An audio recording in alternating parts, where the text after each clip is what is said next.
Hay momentos que marcan nuestras vidas. Momentos que determinan cómo somos y la forma en la que actuamos. Conoce los eventos que marcaron la vida de nuestros invitados en Huellas Ocultas. Bueno, tengo aquí en el estudio, tenía tiempo que no la recibía aquí en el estudio a Bolivia Bocaranda, presidenta de Se Nos Ayuda, esposa, porque tengo que decirlo, ¿no? De mi gran amigo, ex compañero, siempre compañero, porque lo tengo siempre en mi corazón, a Nelson Bocaranda y Nelson Eduardo Bocaranda también aquí, compañero de la casa. ¿Cómo estás, Bolivia? Qué gusto tenerte aquí en nuestra sección Huellas Ocultas. Gracias y bueno, también te mandaron saludos por la casa. Bueno, pues los quiero a todos, tú sabes que les tengo un cariño muy grande. Bueno, vamos a hablar de tus huellas, ¿no? Esta me encantó.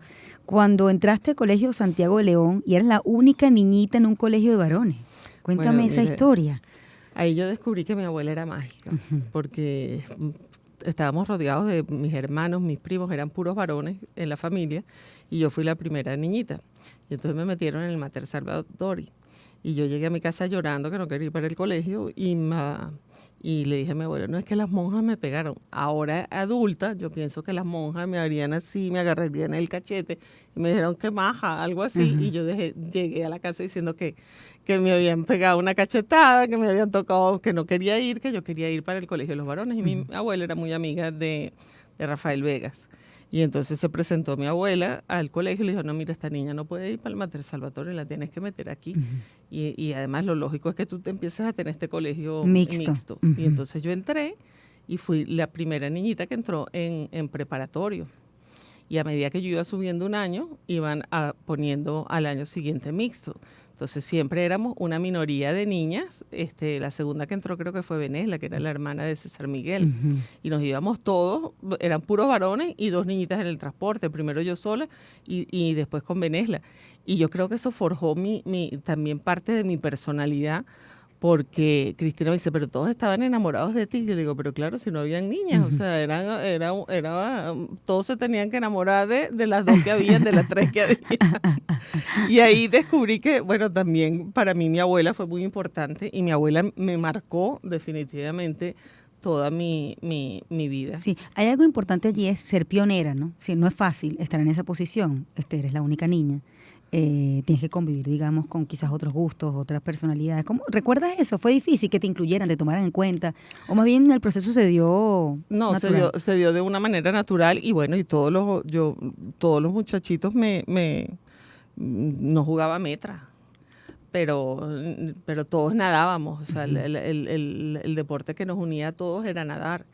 Y yo creo que siempre fui como la consentida, la niñita, que todos querían estar conmigo. Además era muy buena estudiante, entonces esas cosas también le daba clase a los varones, iban a mi casa a estudiar, pero el inicio del Santiago de León fue para mí el conceptualizar que mi abuela era mágica, que podía ayudarme en lo que fuera a través de mi vida, y así lo hice. ¿Qué crees que te dejó con esa decisión? Mi abuela, Sí. que todo era posible. Y además que si su nieta quería algo y no estaba contenta, pues había que abrir el camino. Que abrir el camino, sí. Aquí tenemos la otra huella, la primera vez que fuiste a Nueva York. ¿Por qué? 8 años, ¿no? Esa ciudad está muy vinculada con la historia incluso tuya, de Nelson. Yo creo que de ahí viene. O sea, yo la primera vez que fui a Nueva York era así que yo no lo podía creer. Las tiendas, la calle. Fui al teatro por primera vez a ver Don Quijote de la Mancha en un teatro en el Village, metido por una escalerita que te decían ir para el Village es lo más horrible que hay, porque era el lugar que estaban los drogadictos, era feísimo. Y me recuerdo de esa obra que me impresionó muchísimo. Y desde ahí yo agarré una idea fija que yo quería estudiar afuera, que yo quería irme a estudiar a Nueva York. Y por supuesto que me dijeron que no, que estaba loca. Todos los años yo decía que me quería ir para Nueva York y nada, hasta que por fin me gradué, me gané una beca Mariscal de Ayacucho y le dije que me iba para Nueva York, y me agarró mi papá, que era muy fregado, y me dijo, usted no puede aceptar una beca Mariscal de Ayacucho. Yo le digo, ¿y por qué no? Me dice, porque usted no le puede quitar la oportunidad a una persona que no tenga los recursos. Y le dije, bueno, pero yo me quiero ir. Entonces me pagaron los estudios y me fui a Columbia a estudiar el posgrado. Pero todos los años, yo creo que desde primer grado yo decía que quería irme a vivir para Nueva York. Esto es también otra de las lecciones de tu padre, ¿no? Es decir, mire, no, usted no puede agarrar la beca porque usted sí tiene la posibilidad. Es así. Y yo hice el clic mental. Yo tenía una compañera a quien quiero muchísimo, que es mi comadre, que ha sido súper exitosa profesionalmente, y ella estaba aplicando también para una beca Mariscal de Ayacucho. Y yo creo que en la misma semana que a mí mis padres me dijeron que no, ella consiguió la beca. Entonces yo mentalmente, yo dije, ay, eso fue gracias a Dios que me hicieron a mí renunciar y que ella tiene la oportunidad de irse.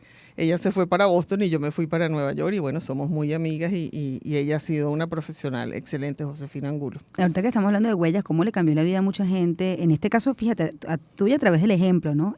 Que tuvo la posibilidad de tener acceso a la beca Funda Ayacucho, ¿no? Y además, cómo eso marca las otras generaciones. Yo recuerdo, cuando yo era pequeña, mi papá sí fue también beneficiado por la beca Funda Ayacucho, no tenía los recursos para estudiar su posgrado de cardiología. Y yo recuerdo después cuando mi papá se graduó, bueno, el que tenías que retribuirlo, tenías que pagarlo, sí, ¿no? Así. Es decir, yo recuerdo, no, es que tenemos que pagar la beca, como la responsabilidad de que, bueno, me ayudaron, pero ahora que yo soy un poco más próspero, tengo también que retribuirles, ¿no? No, y además que nadie se quedaba. Sí, nadie se quería, o sea, todo el mundo, todos íbamos, estudiábamos y siempre el destino final era volver a Venezuela. Sí. No se nos ocurría pensar en quedarnos. Ahora, ¿cómo Nueva York, en tu época de estudiante, te cambió quizás la visión del mundo, Bolivia? Mira, yo me recuerdo el primer día que me quedé sola en Nueva York porque mi mamá me fue a llevar y de repente estaba parada, que yo creo que era a Madison, y yo no sabía si coger para el este o para el oeste, completamente perdida en el espacio. Yo decía, bueno, creo que era la primera vez también que salía de mi casa, la primera vez que estaba sola. Y el tomar riendas de tener que hacer todo tú sola fue una grandísima lección. Y yo no me quería perder de nada. O sea, yo tenía una guía Michelin de todas las calles y yo subrayaba en amarillo todo por donde iba pasando. Hasta que esa guía no estuvo todo subrayado en amarillo, no me quedé tranquila. No me perdía exposición, no me perdía obra de teatro. Estaba al día de todo y es que me fascina. O sea, ahorita estuve un mes con Nelson, que le dije a mis nietas que me tenía que ir a Nueva York de luna de miel con su abuelo. Y de luna de miel tú, ¿y para qué? Bueno, para besarlo en todas las esquinas en la boca. ¡Ay, qué asco! Pero nos fascina y Nueva York ha marcado la vida de todos nosotros. Bueno, ¿tú conociste a Nelson allá? Yo conocí a Nelson allá, me iba todos los veranos con mis hijos para allá. ¿Cómo conociste a Nelson? Cuéntame esa historia. ¿Cómo conocí a Nelson? Nelson lo conocí, bueno, cuando me fui a estudiar, una vez mi papá y mi mamá me fueron a visitar y era invierno y él venía de las Naciones Unidas, estaba transmitiendo lo de Afganistán y tocó el timbre en el lugar, a casa de una señora, Berta Sanglades, que trabajaba con él, que había trabajado con él en la oficina de turismo, y le dijo que él iba a pasar por ahí, que tenía muchísimo frío, y él le dijo, sí, vente, que aquí están unos amigos. Yo abrí la puerta y a los 2 minutos me dijo, no, yo quiero salir contigo, yo creo que yo me quiero casar contigo. Y dije, este señor está loco de perinola. No está tan loco porque mira cuántos años de matrimonio tiene. Y de ahí nunca más se separaron. Y de ahí, no, yo no le paré mucho porque me parecía que estaba un poco desquiciado. O sea, que le digan a uno ¿Y eso cómo, por entonces, primera vez. ¿Cómo te logró Bueno, conquistar? seguimos saliendo y eso. Yo quería, él iba para un lugar en donde iban a vender un caballo carrusel y yo había visto lo del caballo carrusel, entonces yo no fui, pues yo dije, él seguro lo va a comprar, yo no lo voy a comprar. Y así, como 4 meses después, eso fue diciembre, yo estuve diciembre con mis padres y como a los 4 meses fue que vinimos a salir por primera vez. Bueno, ¿y de ahí cuánto tiempo tienen de casado? Ay, ya no sé, esa cuenta, sí, Nelson Eduardo va a cumplir 40, 41, 42. 41, 42. Bueno, aquí tienes tú otras huellas, como no, los nacimientos de tus hijos. Nelson Eduardo por ser el primero, Cristina porque, bueno, ahí me vas a contar el cuento, ¿no? Pero acá lo tienes. Y también el nacimiento de tus nietos, ¿no? Hablemos de los hijos, que hay una historia interesante. Nelson Eduardo, bueno, imagínate, el primer varón, el primer nieto, a mí lo de varón o niña poco me importaba. Eran las elecciones de Lucinchi. Él nació el 16 de diciembre, como un día o 2 días después de las elecciones. O sea que la casa estaba full de personas que lo que hacían era hablar política y yo con la situación típica de post. Uh-huh. Pero bueno, fue una grandísima alegría. Tener tu primer hijo siempre te marca. Y después con Cristina, que nació 17 meses después, los ecos estaban empezando. Entonces me dijeron que era un varón, entonces yo ni cambié cuarto ni nada. y nació Cristina. Entonces también fue una emoción muy grande porque realmente fue un ¿Te factor, enteraste en el quirófano? cuando nació, si me habían dicho en el eco que era varón, entonces se quedó con el cuarto azul, todo azul, no tenía ropa de niña. Y Nelson se fue de viaje al poquito tiempo y me trajo una maleta todo rosado y todo morado, hasta la lonchera del colegio de la niña porque no tenía ropa, nada de niñita en el closet. Y el nacimiento de mis nietos, que fue lo máximo. Bueno, dicen que el nacimiento de los nietos, ¿tú crees que se vive de forma distinta? ¿Es una emoción diferente? Claro, es así como... Además uno no es la que está pariendo, entonces yo me morí cuando nació Sofía. Alexandra también nos amenazó que iban a nacer como 10 veces, porque cada 2 minutos íbamos para la clínica y no, entonces también fue muy emocionante. El niñito de Cristina, Simón, que nació en pandemia, que tuve que irme por los caminos verdes para llegar al nacimiento, porque nació en los Estados Unidos y no lo pude ver. Pero tú tienes, espérate, hay un nieto que nació en pandemia, no, a una nieta. También son muy seguiditos. Simón en plena pandemia. Ajá. Yo tuve que ir con un vuelo a Toluca y Toluca, Miami. Y cuando llegué a Miami, que nació el niño, no pude entrar al hospital. Entonces Cristina estaba en este piso, en el piso 4 del hospital, y entonces yo subía por el estacionamiento, identificaba la ventana, y así como el Rey León me ponía el muchachito para que yo así conocí a Simón. Y después cuando nació Lara, que fue al año siguiente, había COVID. Y cuando va a entrar al hospital, el papá tenía COVID. Entonces me tocó a mí cortarle el cordón a Lara, que también fue muy emocionante porque...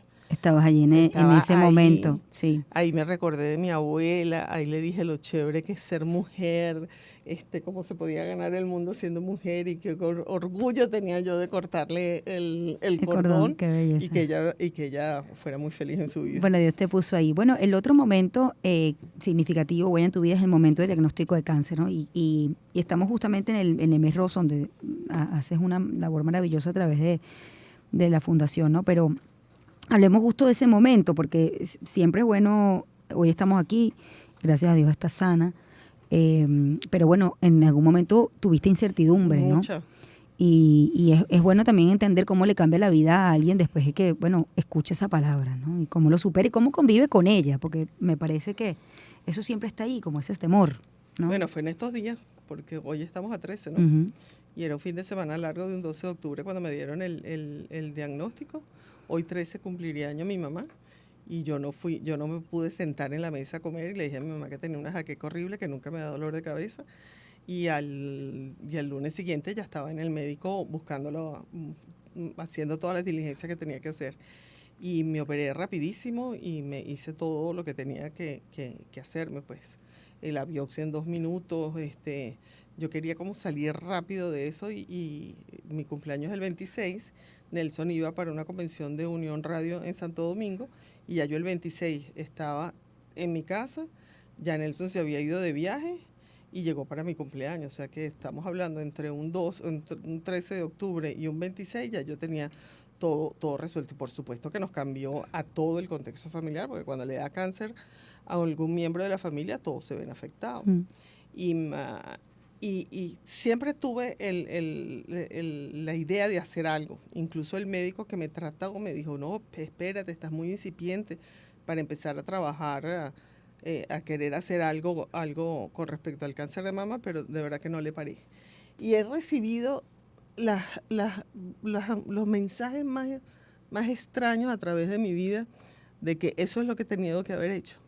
Yo me fui para Nueva York, íbamos a ir a una misa un domingo, no fuimos el domingo, yo le dije a Nelson, vamos el sábado, en la Madre Cabrini, que Nelson es muy devoto, yo le digo fan, pero él dice que es devoto, lo que es la palabra que usa, muy devoto de la Madre Cabrini, y llegamos ahí el día que no íbamos a ir, a la hora que no íbamos, que no era la misa, y había una misa de sanación. Y como llegamos temprano, estaba en primera fila, y Nelson cuando empezaron a hacer las peticiones, me empujó y yo terminé en el altar, y era en era en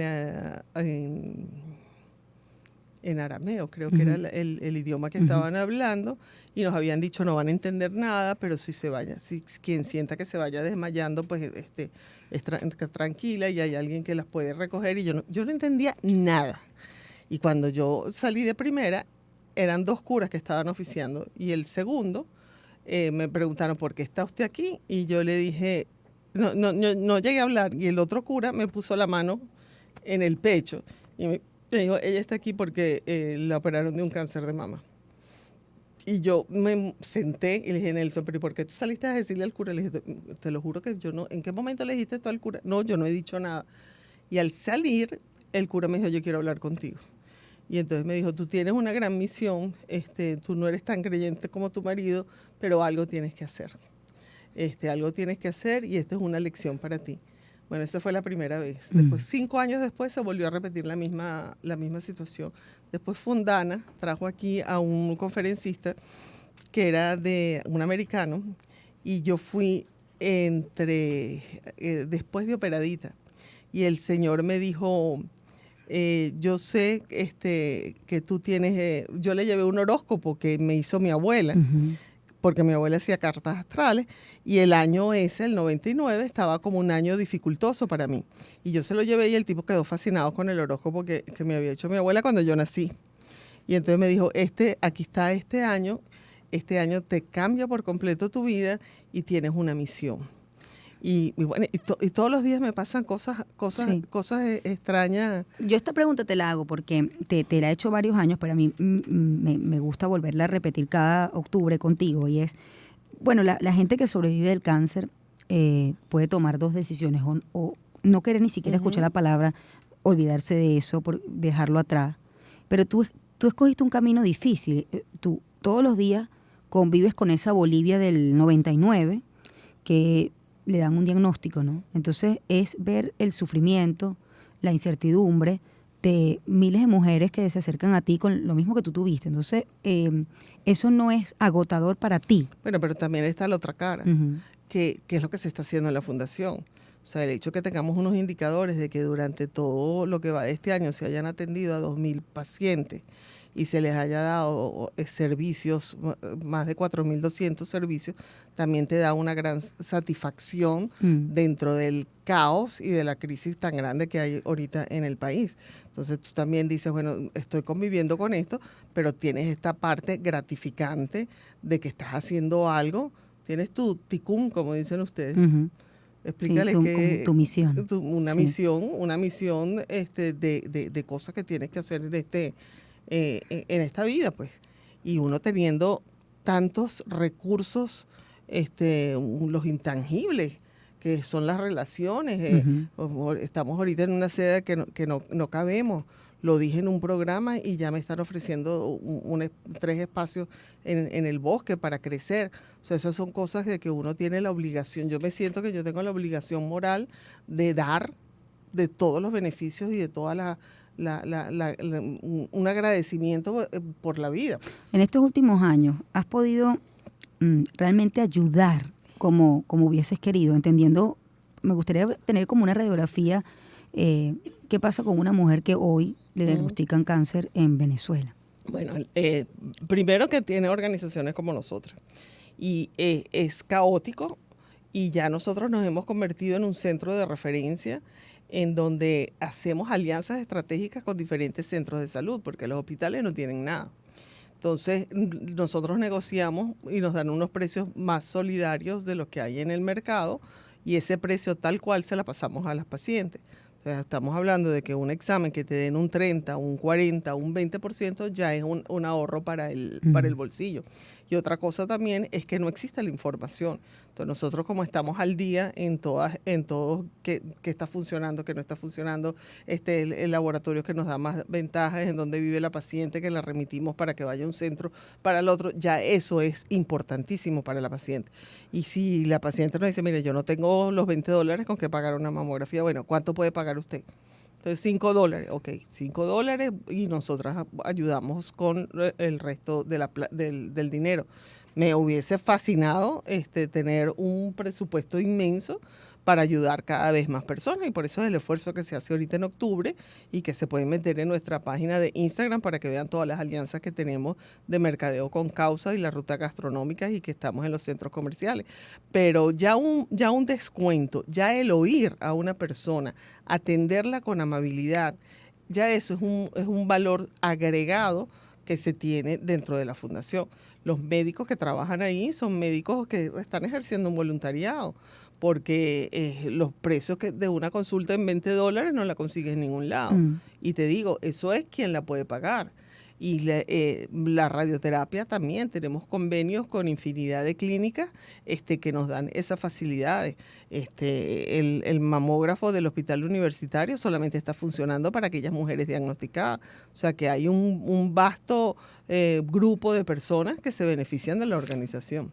Esto es la parte de prevención, tratamiento. ¿Ustedes han podido llegar hasta ese punto o hoy en día quien no tiene los recursos, cómo costea su tratamiento o a dónde recibe el tratamiento? Igual tenemos alianzas con médicos oncólogos y tenemos alianzas con médicos radiólogos. La primera consulta, la radioterapia, por supuesto, se la hacen en los centros, pero esa primera consulta de orientación, que es tan importante, se hace dentro de la fundación y a precios solidarios también. La paciente decide a dónde se la puede hacer, pero es que los hospitales no los tienen. Y el oncólogo igual, los precios solidarios que tienen, y también ahí la parte de responsabilidad social de cada una de las clínicas, que si está dentro de sus posibilidades, le exoneran a la paciente los honorarios o buscan la manera de ayudarla. Estamos constantemente viendo quién está donando un medicamento para dárselo a otra persona. Y bueno, poco a poco acompañar a la paciente en todo lo que es el proceso, desde el diagnóstico hasta el tratamiento. Yo tengo que irte despidiendo, Bolivia. Fíjate que me pusiste que, bueno, la huella, una de tus huellas fue el diagnóstico de cáncer y luego el tema de la fundación, ¿no?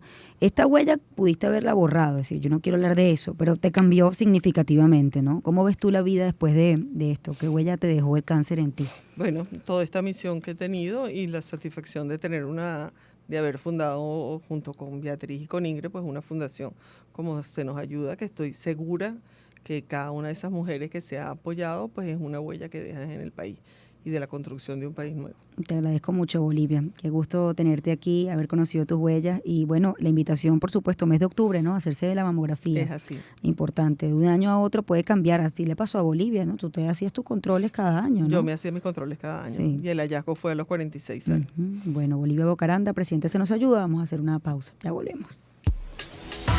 Sonidos que te llevan.